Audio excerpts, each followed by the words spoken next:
महाराष्ट्र के deputy CM Ajit Pawar का plane crash हादसा या फिर साजिश? देश की राजनीति में इस वक्त ये सवाल गरमाया हुआ है। तमाम विपक्षी पार्टियों ने बीजेपी के सहयोगी दल एनसीपी के नेता और महाराष्ट्र के डिप्टी सीएम के प्लेन क्रैश को नॉर्मल हादसा नहीं बल्कि साजिश बताया है। कोई कह रहा है कि राजनीति में स्पष्ट बोलने की कीमत चुकाई है उन्होंने, तो कोई कह रहा है कि अचानक हुआ यह हादसा संदिग्ध है।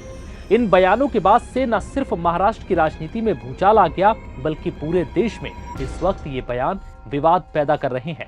क्या है पूरा मामला, आइए जानते हैं इस वीडियो में। 28 जनवरी को सुबह करीब 8:45 बजे डिप्टी सीएम अजीत पवार का चार्टर प्लेन बारामती में हादसे का शिकार हो गया। इस हादसे में अजीत पवार समेत करीब 5 लोगों की मौत हो गई, जिसमें पायलट, को पायलट समेत अजीत पवार के पीए शामिल थे। अब अजीत पवार के प्लेन क्रैश को लेकर विपक्षी पार्टियों ने सवाल उठाए। महाराष्ट्र नवनिर्माण सेना के प्रमुख राज ठाकरे ने ट्वीट करते हुए लिखा, राजनीति में स्पष्ट बोलने की कीमत चुकानी पड़ती है। पता नहीं अजीत पवार को कितनी बार ये कीमत चुकानी पड़ी होगी। वहीं ममता बनर्जी ने भी अजीत पवार के प्लेन क्रैश की जांच की मांग की। उन्होंने कहा कि यहां लोगों की सुरक्षा का कोई नामो निशान नहीं है। विपक्षी पार्टियों का क्या हाल होगा पता नहीं, लेकिन वो बीजेपी के साथ थे। मुझे पता चला है कि वो फिर से शरद पवार के साथ गठबंधन करने की योजना बना रहे थे, तभी ये हादसा हो गया। हम सुप्रीम कोर्ट की निगरानी में जांच चाहते हैं। वहीं यूपी के पूर्व मुख्यमंत्री अखिलेश यादव ने भी इस घटना की गहराई से जांच की मांग की। ममता बनर्जी की मांग पर अखिलेश यादव ने कहा कि स्वाभाविक है, वो महाराष्ट्र के बड़े नेता थे। ऐसे में अगर किसी वीआईपी के साथ ऐसी घटना हो तो निष्पक्ष जांच होनी चाहिए।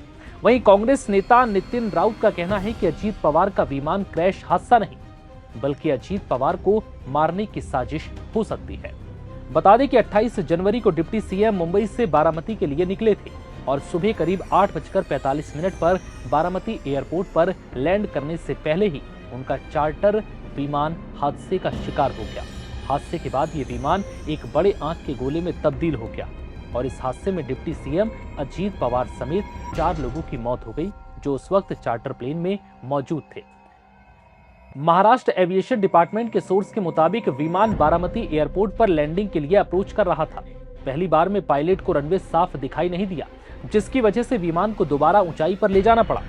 रिपोर्ट के मुताबिक लैंडिंग के वक्त विजिबिलिटी करीब 2000 मीटर थी, लेकिन वो धीरे धीरे 800 मीटर होती चली गई।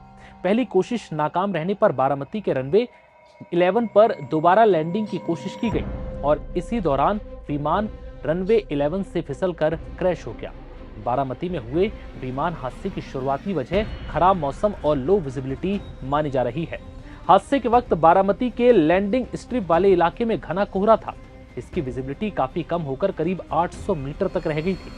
बताया जा रहा है कि इसी कम दृश्यता में विमान को लैंड कराने की कोशिश की गई, जिस दौरान यह हादसा हो गया। हालांकि फिलहाल हादसे की असली वजह के लिए पूरी तरह से इस मामले की जांच की जा रही है और जांच के बाद ही ये स्पष्ट हो पाएगा कि आखिर डिप्टी सीएम अजीत पवार का प्लेन क्रैश क्यों हुआ था। फिलहाल इस वीडियो में इतना ही। इजाजत दीजिए, नमस्कार।